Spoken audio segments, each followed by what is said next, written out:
My Three Sons Reunion.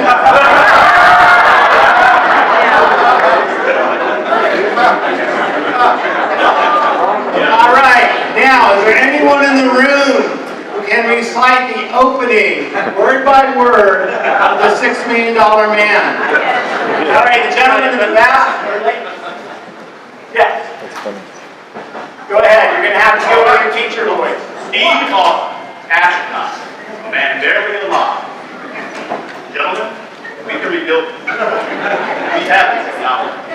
We have the capability to make the world's first bionic man. Steve Austin will be that. We'll be better than he was before. Better, stronger. That's it.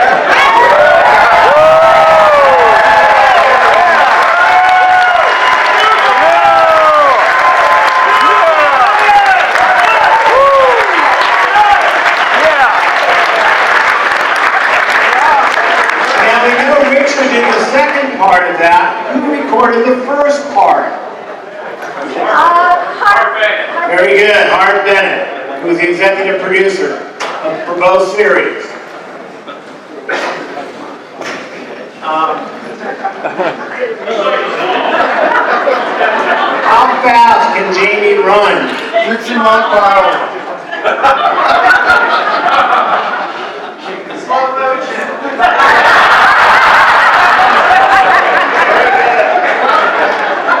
All right, how many bionic creatures are there? Four. Steve Austin, Jamie Summers, Barney Miller, the Sasquatch.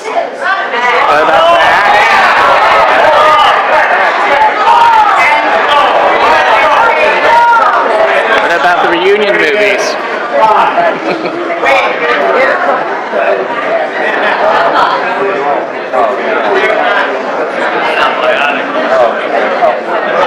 How many years did the $6 Million Man run? Bionic woman? 3. My daughter's I haven't done anything yet. Ready? All right. Good afternoon, ladies and gentlemen. My name is Rodney Luca. I am not John Drew. He is a friend of mine who was supposed to be your MC host this afternoon, but he was unable to join us, so I am taking his place. So, it is my honor to introduce Lee Majors, Richard Anderson, and Lindsay Wagner.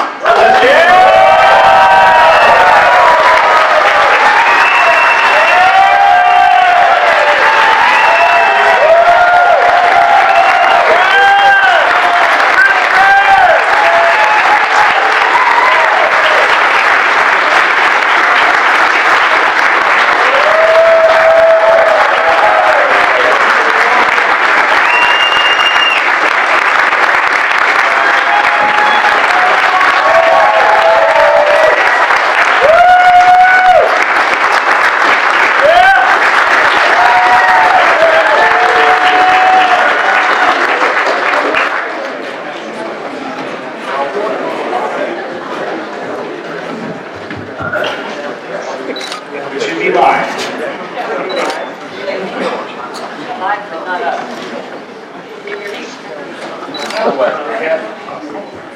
It's on. You just got to get closer. Closer.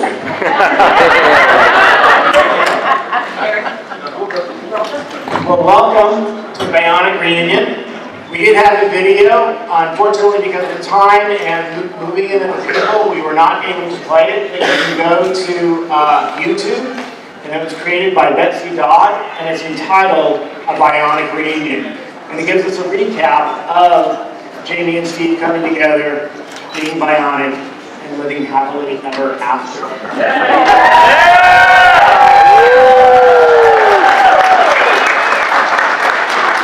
So, this is the question and answer session. What we'd like you to do, if you have a question, is to stand up, say it, I will repeat it back to whoever who it is addressed to, and then we will have a conversation. All right? So, first question? Yes? I was wondering how long you actually had to run, even though you did it in slow motion. How many times and what kind of distance did you have to run? So how many takes did you have to do in order to show the running in slow motion?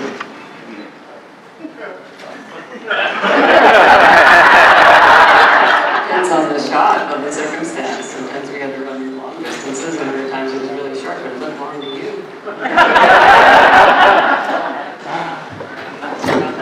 Yeah, I have a lot to say about that. I ran my butt off. There was, I remember one scene on a runway at Edwards Air Force Base on a hot sunny day that they had me running through the length of this building to the end at full sprint.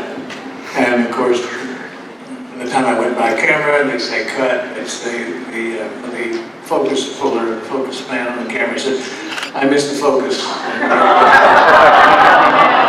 And after about 7 of those, I said, guys, I only have one more. You better get it. I said, I'm really not going to get it. They got it.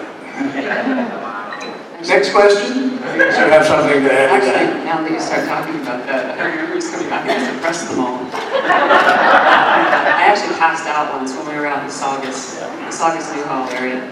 We were working with Max, I remember. They kept saying, you know, you've been drinking enough water, you're drinking enough water. Wow. After the third run. But that's all the worst one I can remember. And the funniest part is that when you see me running, especially in the 70s, with the bell-bottom pants on, flapping in the breeze, and catching on all the branches and trying to stay cool. Character Lindsay. What? Turn up the microphone. Yes, please. Yeah, the mic is pretty low.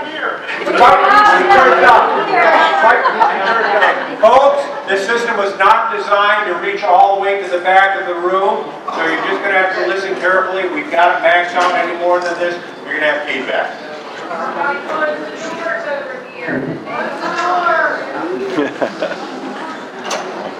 Yes, young lady. Hi. I just want to see testing my picture. You did get that a little farther. Good for you. Testing. Are we still on questions? It was like this on the set, too.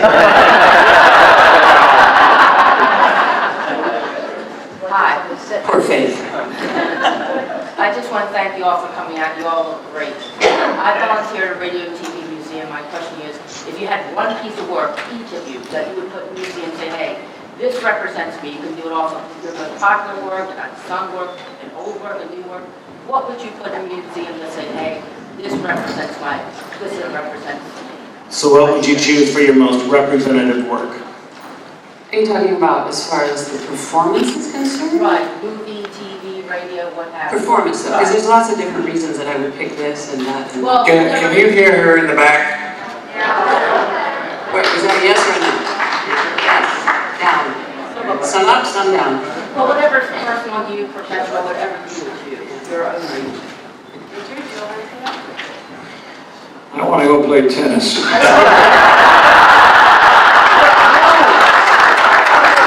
So Richard, which would you choose as your most representative work? What would you choose as your most representative work that you would like to be remembered by? What was your favorite thing you did? Your performance, what'd you like the best? Performance? I don't perform. I think we meant it. I listen. I try to say something that might make sense. Very seldom. But I'm grateful You mean to on be here. screen? I'm very grateful to be here.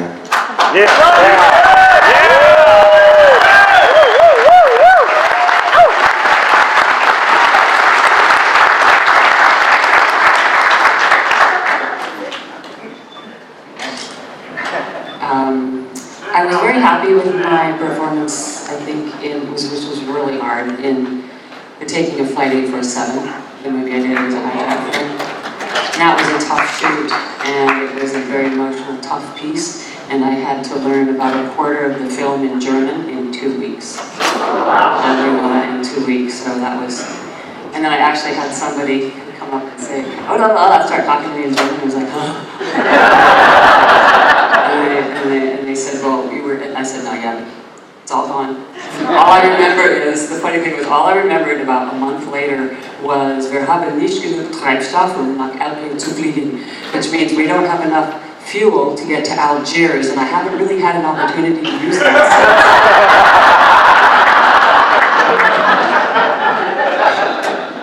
I think that, looking back, I think my first audition, which was a scene from The Big Valley, was...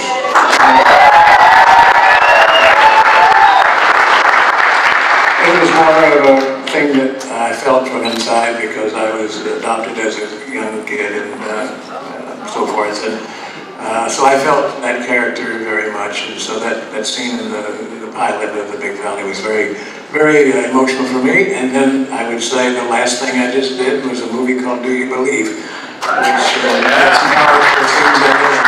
So and all the little ones in between. Right here. Yes. Working with Andre the Giant. Andre the Giant. A very big man, 7'4" and 400. And I just remember being in the woods one day and having him come and pick me up and throw me about 20 feet.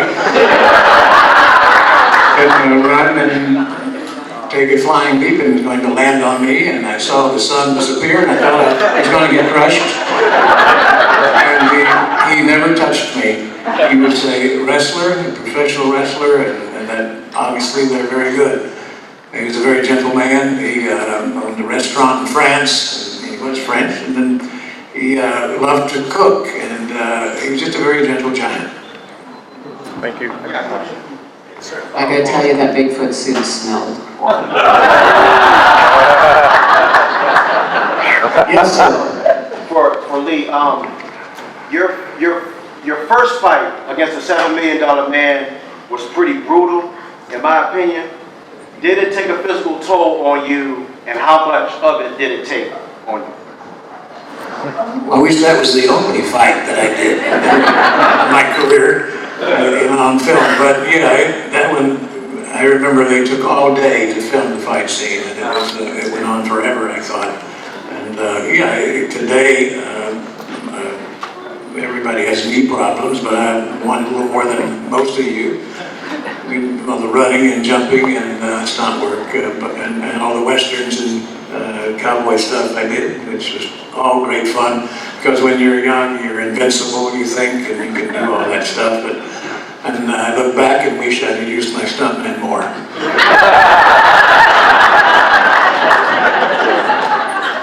going to ask Lee and Richard, were you horsemen when you got your Western role? Richard, you were in so Were you a horseman when you got your Western roles? Were you a horseman? Horseman. Did you ride horses when you got your Western role? The Rifleman is a show you were in frequently, and you sat a horse great, and you were good with a gun. Where did you learn to ride horses? Where did you learn to ride horses? And when did you learn to ride horses? I had to be on a horse on the first job at Republic Studios. Republic Studios were the lowest in all of the thing. I got at MGM and I got 2 other ones later, but there was nothing like this. So I promised that I know how to ride a horse. So I went over to a stable. And I got a stable, and I asked this fellow if he'd give me a jog to get on, and I half got on. And then I went back, and I got on the horse, and I stood up straight, and I then almost fell over. But I got up again, and I turned to the horse and gave him a kiss.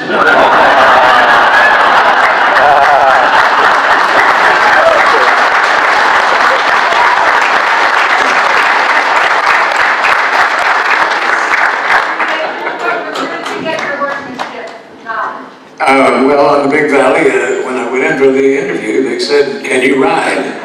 Yes. I said, "Like the wind." But no, I had only done some pleasure riding, and I did say yes. Immediately after, like Richard does and all actors do, you get your behind out there and you learn quickly. Otherwise, you don't last in the business. If you want to do westerns, and back in those days, in the 60s, there was nothing on television generally but cowboys and Indians. And so that's what I grew up with, watching all the good guys in the white hats and the bad guys in the black hats. Today, it's a little different.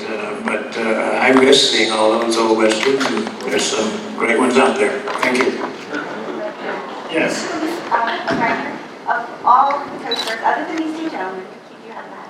Of all the co-stars you had, the gentlemen, which one was your favorite in your movies?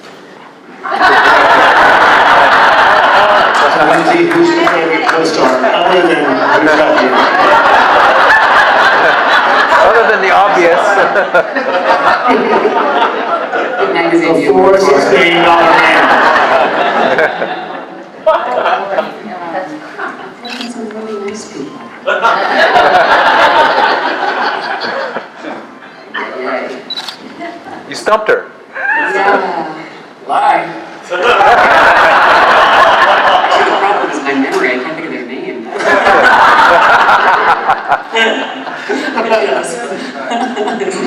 The lyrics is "Don't bump into the furniture." Michael Nouri and I did a film called, what the heck was the name of that film? Shattered Dreams. Yeah. Dreams. And it was a very tough film about domestic violence. And, you know, so it was a very uncomfortable film to film. And he was just such a gentleman, and we did meet, you know, it was a very nice working relationship when you're doing something very painful like that together. And he was a jewel. Yeah. Thanks. The gentleman in the navy blue shirt. I wanted to know what input, if any, you've had in the character's development, and if you contributed, how did you, like in what way? So did you have input into the character development, and if so, how did you do that? Who are you asking? All three of you. So Lee, you want to start us off? I had actually a lot because it was difficult. You know, we were a mid-season replacement for one thing. We were also doing something that had never been done before, and that was having a woman in a position, a real position of power, not just political power or some kind of authority, but physical power. And so now we're dealing with kind of classical espionage type story. Good guy, bad guy, good guy wins. And typically those formulas are all about physical prowess. And the good guy usually wins, but most of the time it's because he's stronger, and thank God, because he's the good guy. And so I basically said, look, we can't write all stories as if it was a male, you know, so I don't want to be a man in a skirt with the typical kind of thinking and approach. And so we worked very hard to bring some other kind of a look, a more, almost, if you will, if you could kind of relate it to martial arts, it was more of an Aikido type approach rather than a karate approach. You know, so whereas a woman would think automatically, because she didn't grow up like that, it was just a thing that happened to her. So she was still thinking and feeling like a woman. And so to put those two things together was the thing that I was giving them feedback on. I just think this is too packed. For a woman, I don't think instinctively would respond like that. There would be a different kind of response. There'd be compassion, where typically a man would just say, okay, enough of this. You know, a woman would have to and go through some more emotional stuff about it, because it's not like she grew up being from another planet, or grew up as a tough gal. So we had a lot of balancing to do, and they were very collaborative, and I enjoyed that process very much. Lee? Oh, well, I think in every series I've done, or all the things that do most actors bring their own persona, their own thoughts and things to the character. it's just a natural thing. You have to do the study and the work. That's about it. Okay. I'll tell you one real quick while they're talking, is that I do remember when I was sent the script for the $6 Million Man. It was called Cyborg, and it was about a man who runs 60 miles an hour and jumps tall buildings. And at that time, Batman and Robin was the camp show on its show, and it was a very campy show. And when I read it, I didn't think it would. I wanted to do it because of that. If they were going to make it camp. And so that was the biggest influence on the $6 Million Man, is I wanted to be a human, even though he had parts, but to make it a human that people could really relate to. Richard, I was here to save the United States.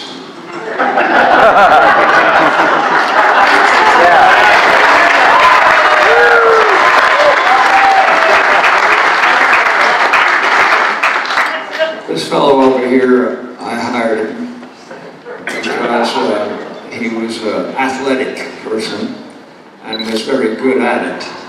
And after a year of that, it proved that it was a way you talk to him that changes him.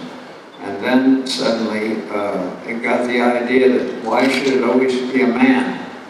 Let's get a woman.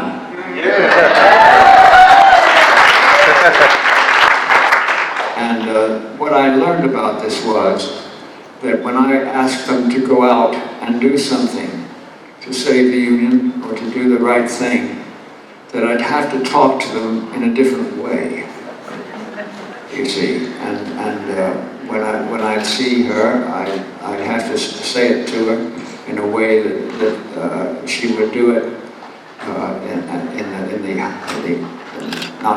in the simplest way possible. But with the man, that was very different. At some point, though, one day, I think our third year or so, or not my second year, whatever it was, it's been a long time ago. I said, let's get a lady in this show. Let's get her in, and in doing that, I did as I said, made certain that whatever was said in a way that would be the best of coming back well, happy, and ready for the next week.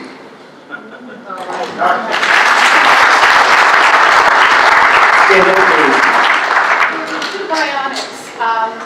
In real life, if you could choose one of your bionic enhancements, what would you choose and why?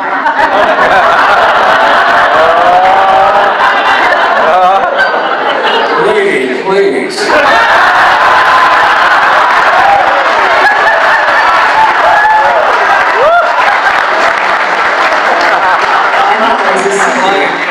He's my best friend.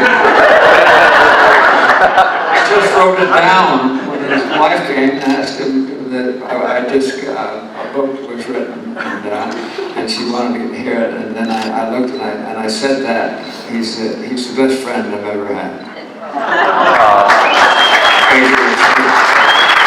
I still think he would be one of my knees. I didn't say which one. The young lady in the pink. I loved the Bionic cover after mentioned tonight, but I would like to ask why, when the kid is supposed to die and then come back, I don't think she could recall just how close the relationship was to Steve. So why is it the romance and that? So I think what you're asking One more time without the accent. is why do you think the relationship survived? Well, why is the relationship, why is the work and those ones came back to life?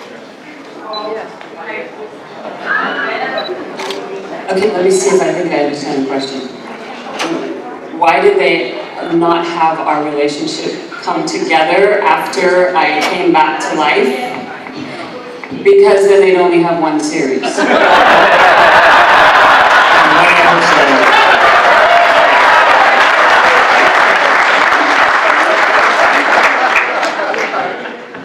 Yes, sir. This is for either of you. The best director that you ever worked for and the most difficult, not the worst director that you worked for, but the most difficult that you worked for.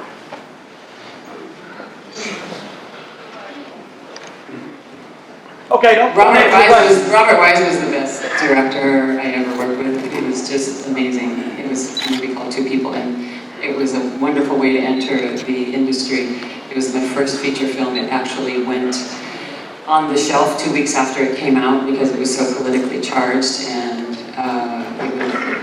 just before the POWs came out, and we were talking about this young man who had been in a theater, and people just went, they went crazy that on the subject matter. So, but Robert was just the quintessence. He was not only huge, he was the Spielberg, for those of you who are too young to remember, of the previous generation. And he was just the most humble, kind, gentle man, talked to every member of the crew the same as he talked to the stars. He was just such a role model. I'm very blessed to work with him right off the bat. And I don't talk about things that are negative. Maybe private. I don't remember, I mean, most all the directors were wonderful directors, and even if they were a little tough, you always learn to work around that and come up with your way of still doing what he wanted, but maybe in your own way. One of the most difficult directors was not because he was difficult, it was because it was William Wilder, who did some wonderful, wonderful films, won many Academy Awards, and I did a film called The Liberation of L.B. Jones with Lee J. Cobb, and Barbara Hershey, and Mr. Wilder. It was his last film, and he was sitting in his director's chair with a little thing in his ear that was connected to the boom where he could hear the dialogue, and Lee J. Cobb and I would come in off camera and come into the office and do a whole scene, which was very long.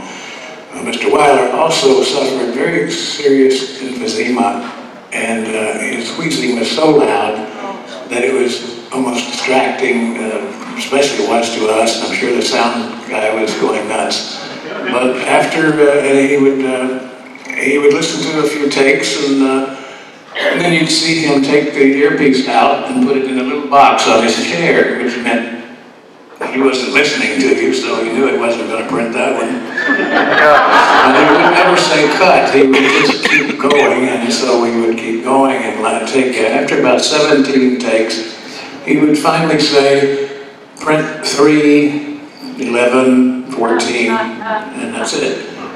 Never without any direction after each take, he would never say a word other than let's do it again. So that was very difficult, I always remember that, but he was a marvelous man. Richard shared with me Alfred Hitchcock, looked at some of his work and contributed comments to his acting, correct? Alfred Hitchcock. He was the one. British.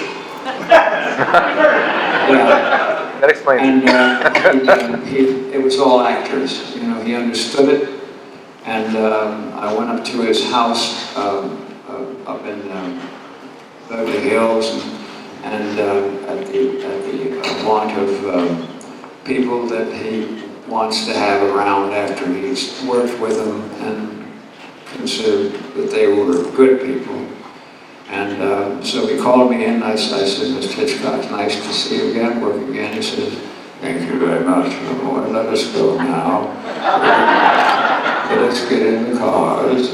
Let's go over to the theater and tell this story about these things that I think are very interesting. But the people they don't know out of anything. Alfred Hitchcock. All right, gentlemen. How do you like having a real Bionic helping people, like with aesthetics or the actual Bionic? That actual Bionics came to be. How do you feel about that today and how it's helping people? You know, they were actually even working on it then. I can remember early people contacting us or me, and I'm sure they contacted you too. But saying, would you like to come to our facility and see what we're doing? And they were they were very primitive at the time, but you knew it was on its way. Hardly anybody knew about it then, but I mean, they weren't very effective, but they were already working on it.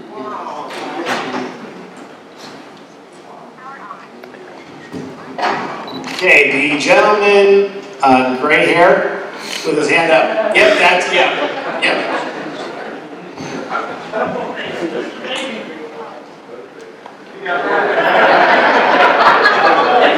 The gentleman in black. Two-part question. I saw the movie, Do You Believe, and I enjoyed it very much. How did you get involved with that? What's the second part? The second part is from Ms. Wagner. Oh, okay.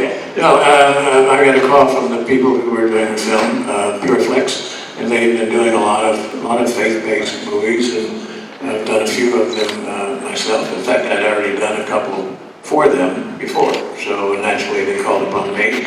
I read the script. It's a wonderful script, wonderful part, and I enjoyed every minute of it. I hope that everybody gets to see it. It's out on DVD, and it's called Do You Believe?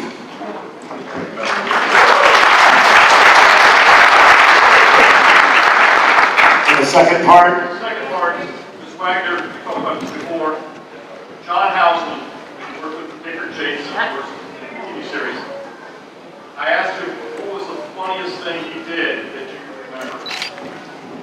When I met John Houseman, James Bridges, our director of Paper Chase, took me over to, he said, oh, John's here, come meet him, you're going to love him.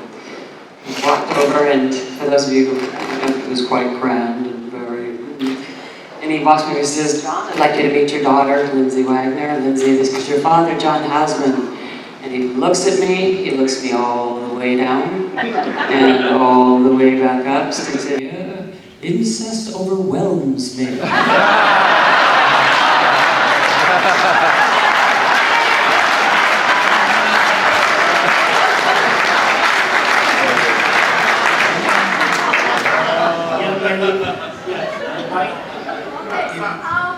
I think there's, this is for me and Lindsay.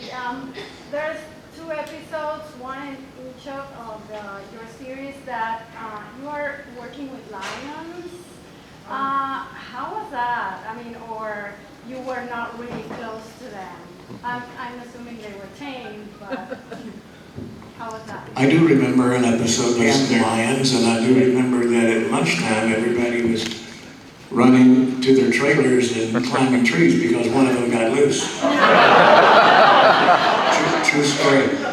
Everybody was a little spooked, and they got the wranglers out there, and they finally herded him back in, but it was kind of scary for a while. And sometimes, you know, we do have to get close to these animals, and I remember one with some mountain lions that I had to have around, and very close with them. I mean, I'm touching them and stuff. But you don't know. They have their own instincts, and you never know when something will happen. But you do what you do, and hope that they, it's like you kiss the horse, and I'd kiss the cat. Well, I was working with Neil the lion, and he was pretty old, and they wanted him to. And of course, the trainers, they always say, oh, just hand signals, that's all we need is hand signals. Well, they tried to get him to turn because the character was coming that he was supposed to go, oh, my trainer, my human mom is here. And the lion could care less. He just sat there. And so the trainer over there is going, Neil, Neil, Neil. He kept screaming at this lion, and the lion was just sitting there looking the other direction, and we're sitting next to him. And finally, he said, Neil, you turkey? And the lion went, that's all I had to say. Okay, the gentleman in the plaid. Question for Richard. Memories of working with Kubrick? Kubrick.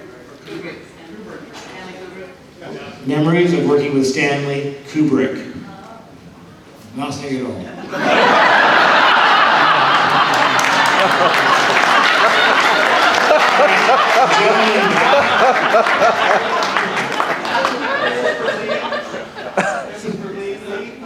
really enjoyed the Me and Me pilot that you did. I thought it was hilarious. Can you tell us anything about the origins of that?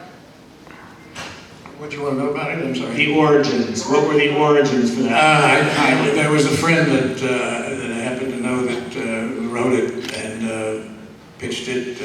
He was a writer, one of the head writers of Weeds, and I had done a few shows on the Weeds series, and he came up with it, and the network liked it, so they filmed it, and I think it was Lionsgate, and it was on the schedule for a little bit, and then it got bumped at the end, so who knows, shows, they make so many shows a year, hundreds, and there's only so many hours on the television, so some make it, some don't. Yes. I was wondering for the Bionic stuff, is there a movie that someone had proposed to you to play in, and somehow or other either it didn't get made, or maybe they picked someone else, but you would have really liked to be part of that, because maybe make a difference? So is there a part that you would have liked to have had but you didn't get? Well, I'll throw a quick one in, is that when I first started, there was a part that I had gotten because the ABC had canceled the Big Valley, and I was free to do it, and it was meeting with the director, producer, and writer, and with my agency, and we were in the middle of the contract negotiations, and then ABC decided to pick up the Big Valley for another year. So they went to New York, and they cast a newcomer there, and that was Midnight Cowboy, and the actor was John Voight. Whoa. Do you remember the movie 1776? Yeah. I was hired and in rehearsals to play Martha Jefferson and sing the violin song and whatever. And I got, 2 weeks into rehearsal, I got a little bit of a cold, and we weren't filming for another several weeks, but for some reason they just got cold feet, because when I get a cold I lose my voice, but it usually only goes for a couple of days and then I'm fine. It's just kind of a pattern that I knew, but because I lost my voice there for a day or so, they panicked and they replaced me. I was heartbroken, yeah. Oh. Gentleman with a hat. Comment and question. I'm glad after all the fling and the relationships that you had, that you two finally got together and did. Jeez, I thought he was talking about me. He's talking about Richard. You have pictures?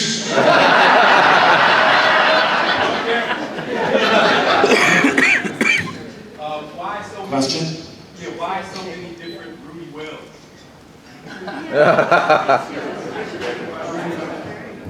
I want to tell a better story.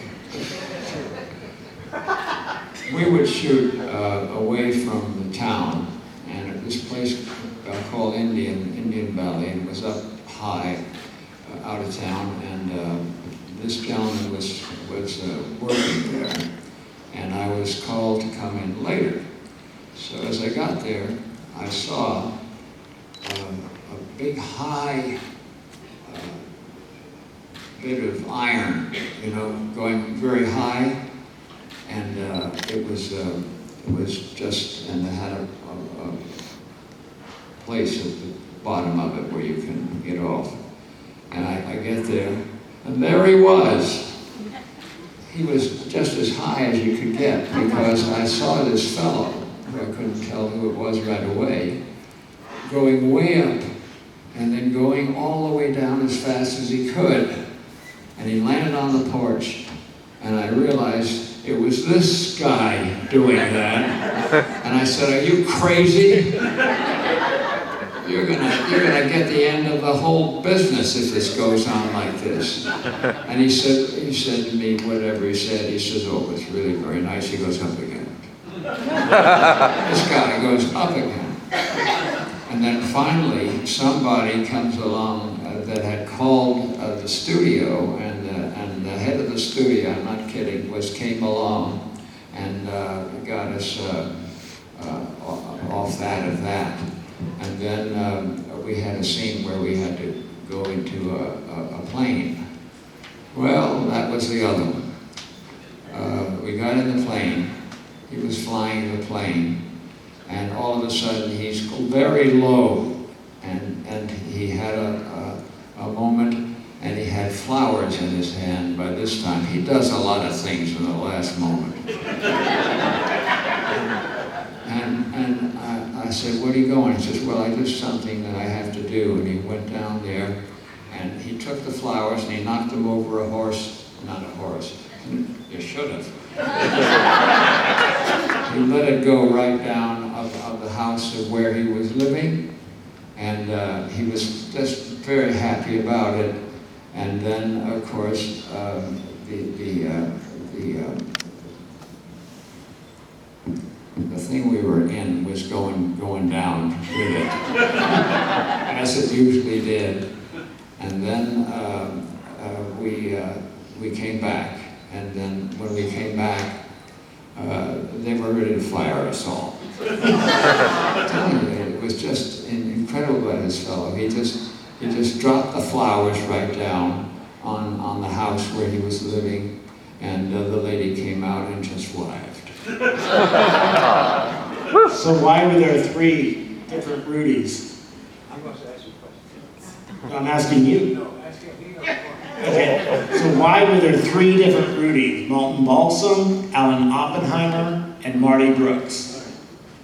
Why did they change the Rudy character after? After. I have no idea.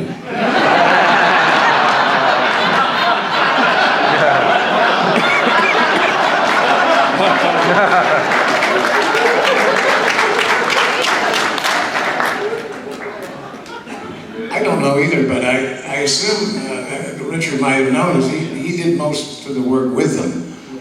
If you understand the show, he was doing most of the scenes with those guys. So I have no idea. I can tell you the pilot was who's Martin Balsam, and they also had Darren McGavin though in there also. Right. And of course, Mr. Anderson replaced Darren McGavin, and Martin Balsam was replaced by somebody. But anyway, Marty Balsam was a New York-based actor at the time, I think, and I don't think he wanted to do the series anyway. So I think they knew they had to replace him. So, and then as far as they changed it again, I just don't think he worked out. I don't know if he was strong enough or the character they liked enough. So they changed it again, because if you don't fit the part and it's not working, maybe chemistry-wise or whatever, that does happen in a lot of shows. Gentleman in the navy shirt. Hi, thanks for coming, all of you. This is for Lee. So in the late 60s, Sean Connery said, "I am so sick and tired of playing James Bond, I don't want to play him ever again." 1994 or 89 or something, I'll turn that to you. 89. Yeah, Sandra Bullock. She was delightful. She was very young and very green, and it was just so wonderful to work with this young lady, and we were all kind of hoping that this was going to be the spin-off, and we were going to do little visits occasionally on the show, and working with her, she was funny. She was totally green, missed her mark a lot. And actually I remember doing a scene with her one time where, when you're doing an over-the-shoulder, what they call an over-the-shoulder, where the camera's shooting over me, but it's actually, say, on Lee, and it's his kind of close-up, but it's with a little bit of you in it, you have to be very still.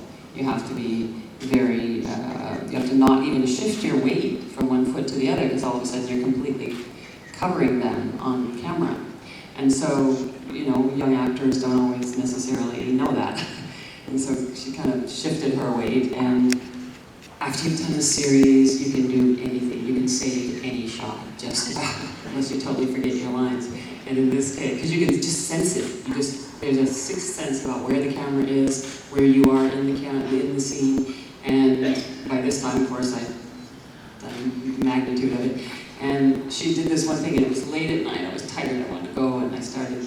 And she shifted her weight right in my over the shoulder, and I did not want to do it again. And so I just kind of leaned over and kept talking. And so she saw me lean over, so she leaned over. And so I leaned over some more. And by the time we finished this scene, it was kind of almost 45 degrees. And when the director, because I was determined not to have to cut and do it again. And the director said, cut, print, and the whole crew just cracked up. What's going on? What's so funny? You know, and the cameraman especially, who was following me, he was like, that was awesome. But she was a delight, and then, of course, we were all excited, is this going to work? And then the studio said the most amazing words. The studio, because we were all into it, but the studio said, yeah, we don't think we're going to do it with her because we don't think she can carry a series. I'm kidding. We were trying to fight it. They said, no.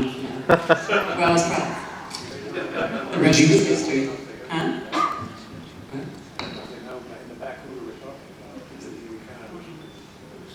Sandra Bullock. You know, I was talking about Sandra Bullock, right?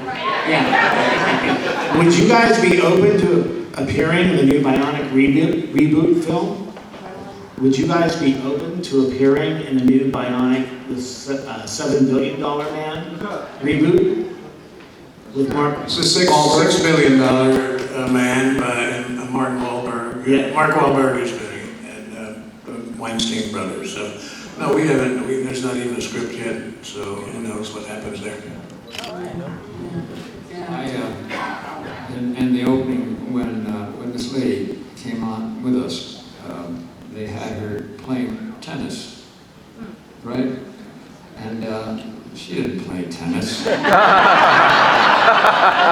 I looked amazing.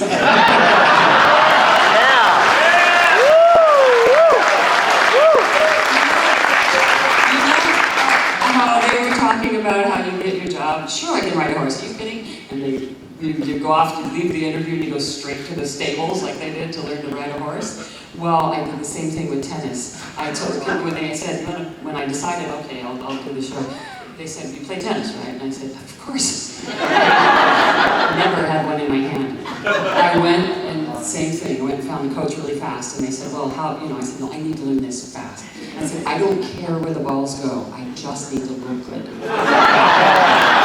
And so we worked on form, and that's all we did. And I did this form. So the day that we were shooting this scene, which was where I think it was the one where the ball goes through the Yeah, it was the first job on the shop. Yeah. Yeah. Richard, who's an amazing tennis player and plays in tournaments all over the world, he came to the set and this kind of our early connection, meeting and whatnot. And he goes, God, you play such good tennis, because he was watching me, but he wasn't paying attention to where the ball goes.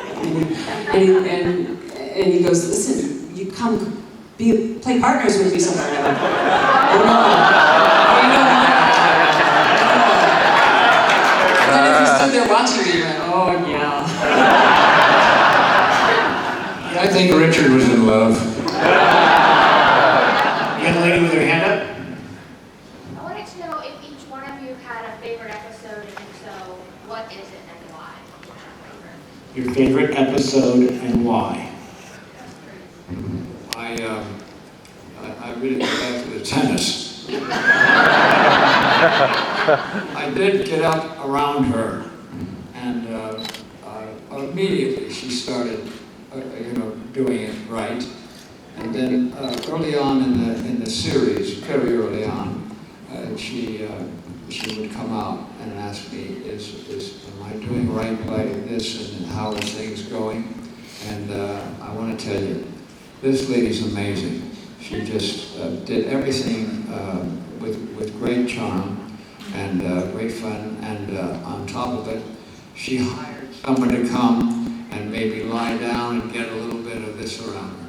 If you're I heard the masseuse to come on the set for the whole crew, not just for me. Yeah, that's right. And she had it, and if anyone feel well or something like that, it was true. She'd had that person to come in, and I was there half the time. Gentleman in the jean shirt. Thank you all again for being here. Followed all your work, loved it. Do You Believe great. Real quick, how was it to work with Charlton Heston and Will Penny? That was probably one of the more better westerns that was made. It was probably, I know, the best work that Chuck Heston ever did.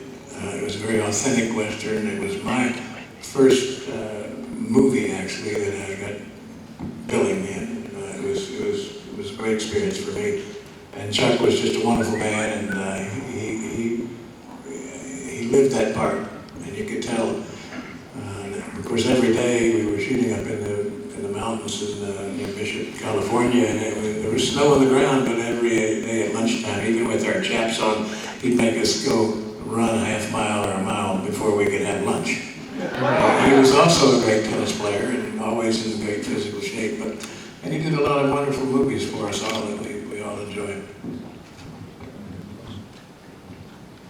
The other thing that we had when we were on location, which was really something, they have a man, you know about this, pal, who takes care of throwing things. You know, remember? We had his name all the time, and every time we come around, he was busy with something that he's supposed to take care of, you know. And every time he came, he missed the place that was supposed to go. And it was really, now this is a serious thing, was just absolutely terrible that how many times he came close to really getting taken. Well, we had a couple of effects guys named Inky and Joe. And there would be sometimes when to run through this field that had landmines in it, and there was supposed to be 5 yards between the explosion and me, and I had just gotten my butt past it, and he would set them off. I could feel it on my behind. So we never knew. There was times when the steel doors, and I was supposed to do a flying leap and with both feet crash down the door, and they'd never take the hinges out. There was a lot of stuff like that that really kind of hurt your career.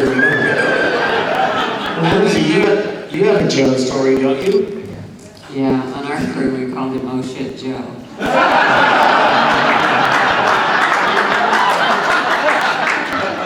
He would do things and then something would go wrong and you'd hear him go, oh shit. So we were doing what was the name of that episode with the computer? Doomsday is Tomorrow. And there was this scene again, a landmine. And he probably had 35 charges going down the hill. And I ran it, I was to run it, and Rita, my stunt girl, ran it too, and they had all these charges. Took him at least a half a day, maybe 3/4 of a day to set it up, and we thought we would have it shot by midday. And so the director and writer Ken Johnson, and of course our producer, he kept saying, Joe, is it ready, is it ready? Finally, yeah, okay, it's ready. And so we're all standing there looking at this hill, getting ready to film this thing. We were going to do it all in one shot with a bunch of cameras, and he said, and so Ken says to Joe, he says, how's this going to work now? And he said, well, I've got 3 guys up there. Each one of them are going to set off a whole set. There's 3 sets of charges, and coming one here, and one here. There's a guy over there kind of behind the bushes on that side. There's another guy over behind the bushes over there who's going to set his off after these guys at least go off a certain point. And there's another guy over here who's going to do it. He said, okay, so they don't all have radios? And he says, no, they don't have radios. And he said, well, how are you going to cue them? And he said, well, I told them just to watch for my hinky, and I'm going to wave it like this. Bam, bam, bam, bam, bam, bam, bam, bam, bam. And we all just stood there watching all of these explosions. And at the very end, of course, the last thing we heard, oh shit.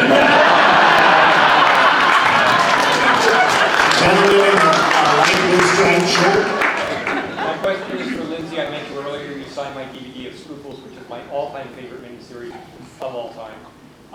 Is there any memory you have from making that miniseries or working with Efrem Zimbalist Jr.? Well, working with him, he was just such a gentleman. He was just a lovely, lovely man. That's my recollection of him, nothing funny or anecdotal of him. He was just a doll. Boy, that was a, well, that frizz hairdo, first of all. That was like hours. I could have been an Ewok by that time. The time we took to get all those curls in my straight hair. Actually, there was a funny. I'm getting to the point where I'm terrible with names to begin with, but then getting to be this age. Huh? What's your question? The fellow that played my husband, the second husband, Armand was, no. It was Armand, no, it wasn't Armand Sunday. It was another Italian, wonderful, beautiful, huh? Mancuso, Nick Mancuso, very macho, beautiful man. And he was also, he just gotten into meditation and yoga and all that kind of stuff. And he's supposed to be playing this hot-headed Italian director. And so there was a time when we were doing the scene and we were supposed to be fighting, and the director, who, by the way, you were asking about directors earlier, Alan Levy was one of my all-time favorite directors for television. He was just delightful. He directed a lot of the Bionics, and I think it was probably... Yeah, go ahead. Sorry. So he was he kept standing on his head before we would shoot a shot, because he was always trying to stay calm. But in this one scene, we were supposed to be fighting, and the director wasn't just quite getting enough out of it. And finally, I just said, okay, look at, I went to the director, I whispered in his ear, I said, don't cut the camera no matter what happens. Just keep saying action. And so they rolled, and he said, okay, and he said, action. And he started doing the thing, and I just ran over, and I grabbed him by the shoulders, and I went, ah! And I screamed in his face, and he went like that, and the director said, action, action. And he looked at the director and said, action. And he went, ah! And he did this great angry scene. And he said, cut, print, perfectly. I've been signaled here by the man at the end of the table that our time is up, and I just want to let you guys know that we don't get together that much, the three of us. And this might be one of our last ones together, and we're glad that you people came and got a chance here. This is maybe the one in a lifetime thing here tonight. So, thank you for 40 years of Bionic.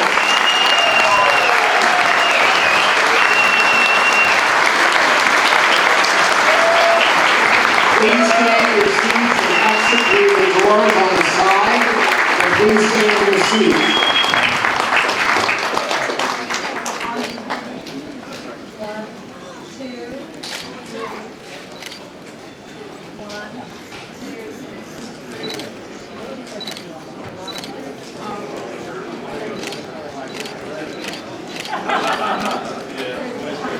Can I get my camera? Dude, they're gone now.